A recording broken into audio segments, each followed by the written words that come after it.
I'll be right back. I just gotta turn the oven on.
Alright, you there still? Alright, you ready? Oh, where's my remote? Damn it. There it is. No. Close, but no. Um.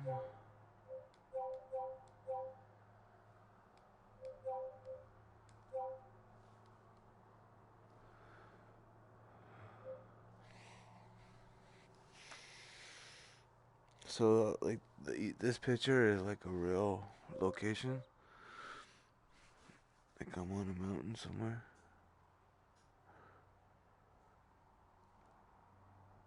But this is the kind of stuff that you see, like, with the VR. Like, it's that 360 camera thing that they use.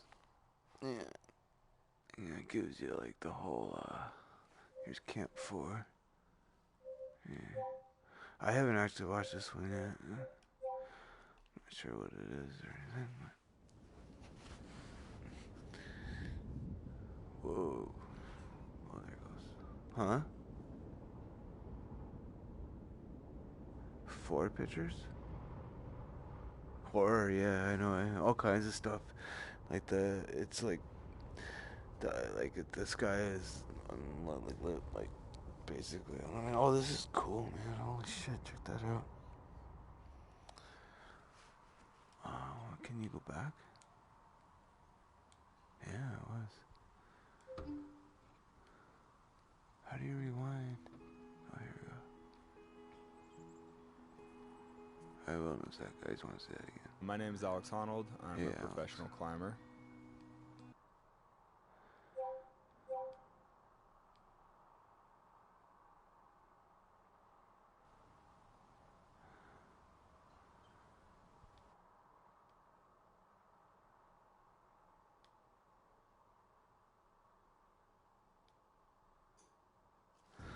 Alright, sorry.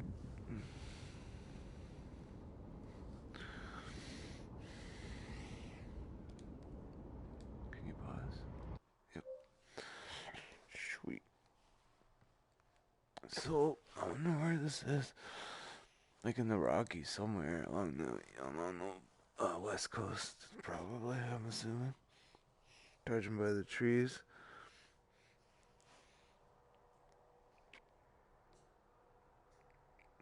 Wow. That's pretty neat.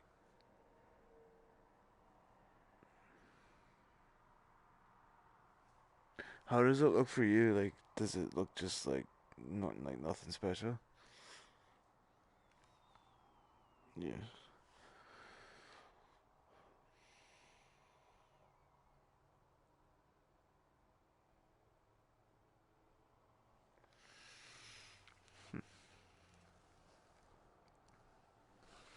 Yeah. Yeah. Right now I'm looking directly below me. Like I'm like bent over almost like.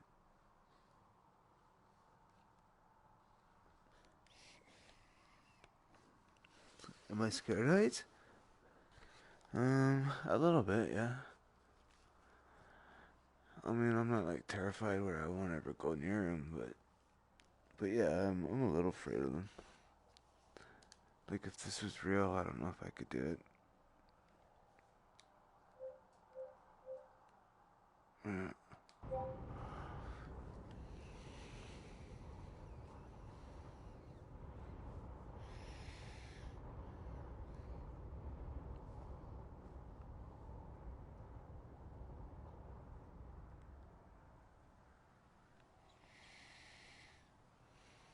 Alright, let's meet this guy.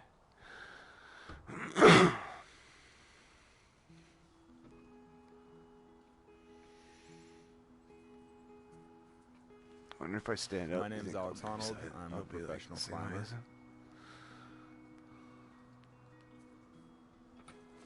On top of the van? The Needles was developed by a whole slew of old school hard men. There's just this larger than life feel about the Needles. They have sort of a mythical reputation almost because not that many people come here and you feel like you're just out there by yourself. Wow, that's awesome. The wind in the Needles is always pretty fierce and just like raging. Oh, this is that same picture.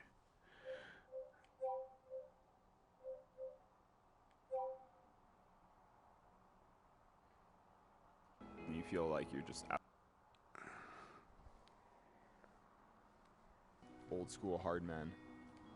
There's just this larger than life feel about the Needles. They have sort of a mythical reputation almost because not that many people come here.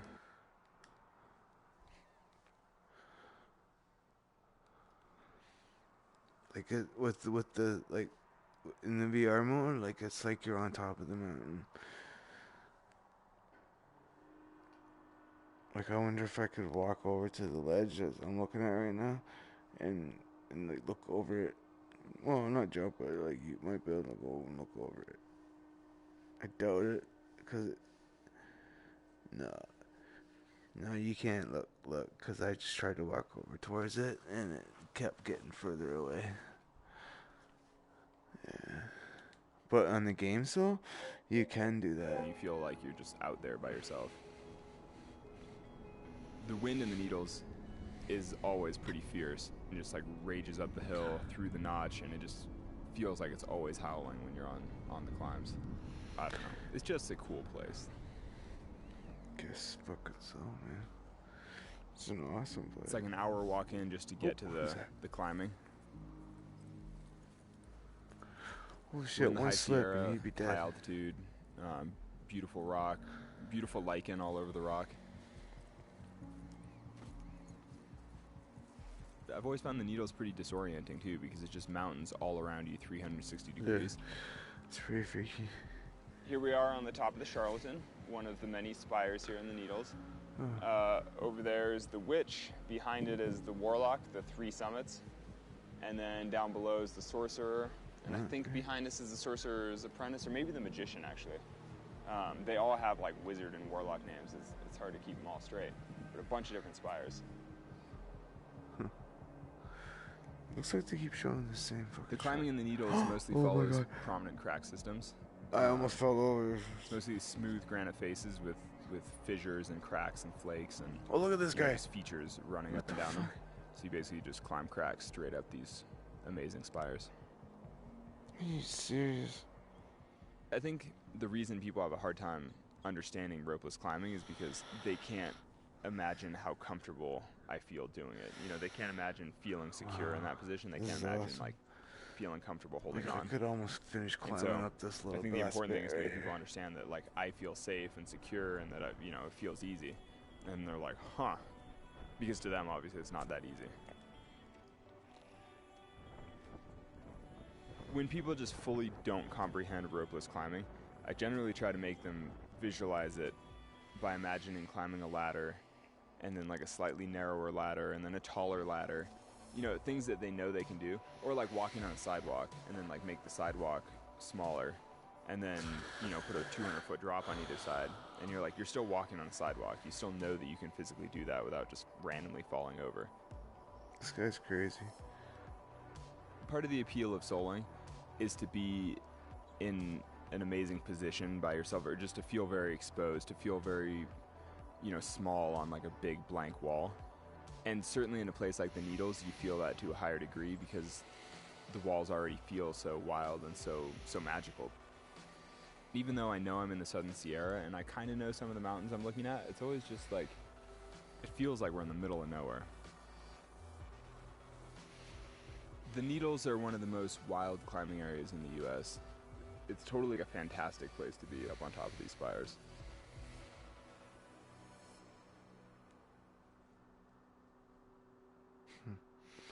That's pretty cool. Oh, this one's a downhill mountain biking one. Might be alright.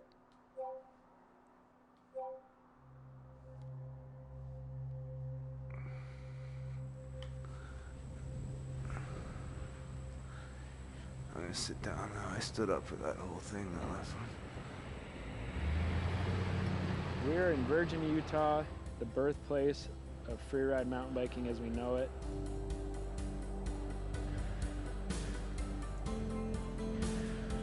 The landscapes here make it really possible for us to push the limits on a bicycle. Oh, man, the graphics are getting on this stuff. My name is Cameron Zink, and I am a freeride mountain bike rider. The birthplace of freeride mountain biking is still the best place to ride.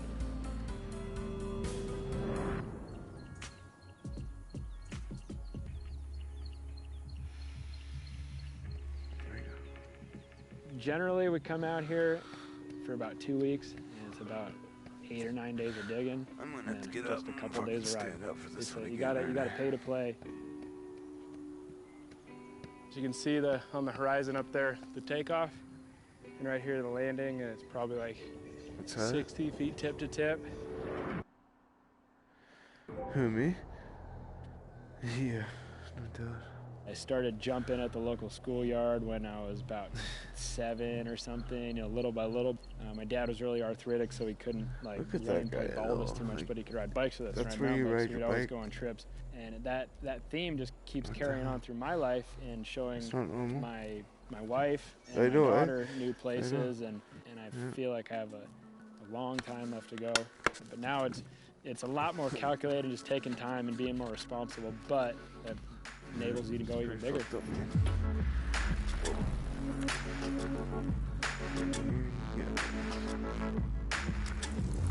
We should have stopped doing that with the camera.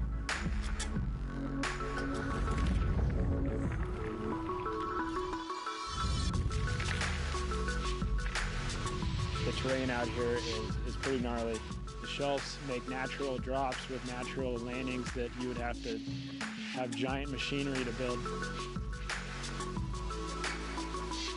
You feel lucky to be out here. Look at that. What the fuck? Who does that? What the hell? Who does that?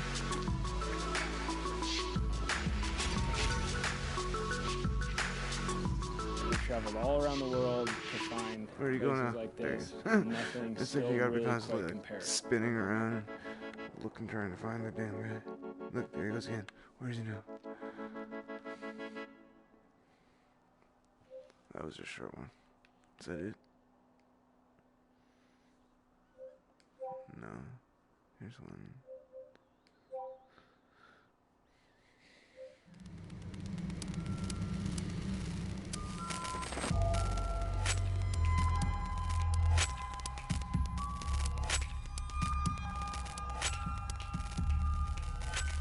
Iceland is by far the most unique country that I've ever visited. Everything's so massive and so spread out. My name is Galen Volkhausen. I'm a whitewater kayaker. Some kayakers just love getting out there and exploring and seeing where their boats can take them. I really like trying to I am take now it to the staring next at step. the wall behind my couch. You know, see where my kayak can get me. My dad had me floating around in a boat before I knew how to walk. Definitely installed a lifelong passion in me. Holy shit. It's kind of like slow motion. Your stomach drops out of you somewhere around the top. Oh, that's just crazy. Oh my God. Where'd he go? And you don't get it back until you pop up out of the water.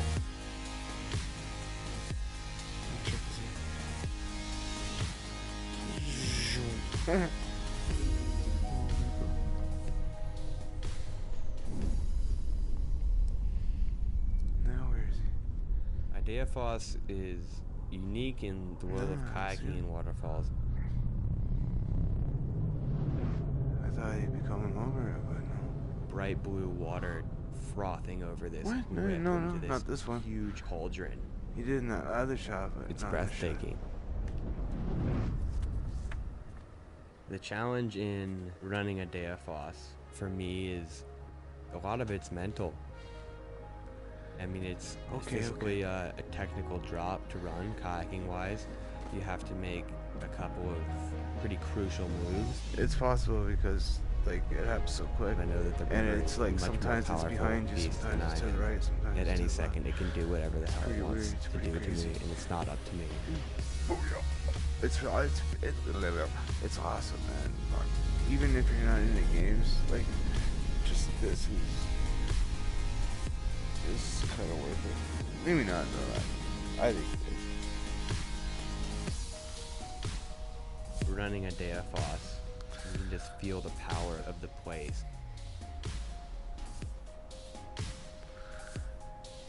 It's clear that nature still rules here.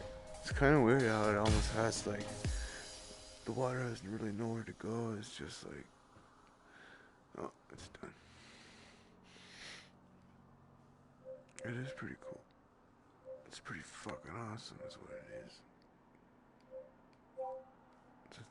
Is this, did I miss this one?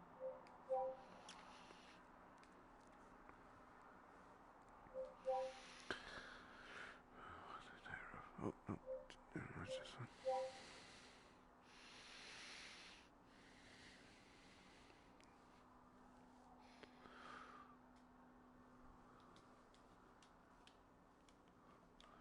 What's going on?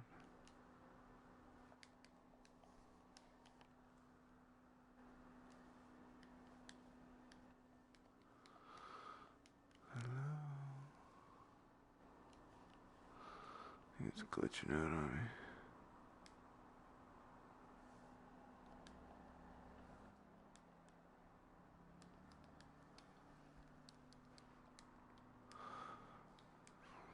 Looking for the...